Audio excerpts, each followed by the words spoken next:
Tawagin natin, pare.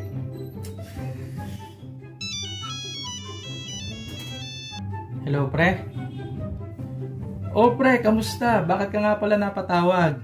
Itatanong ko lang kung yung 2M na binayad sa'yo ni paring Joel, kung naubos mo na. Ah, pre, yung 2 million? Oo naman, pre, naubos ko na sa wakas.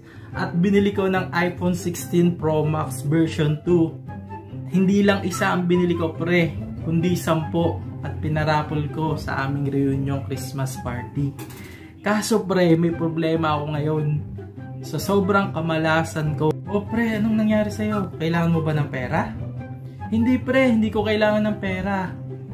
Kasi ako yung nabunot sa grand raffle namin na worth 3 million ang grand prize. Gago! Kaya namumblema ako ngayon kung paano ko to gagastusin. Ah, ganun ba? Makaka-stress naman.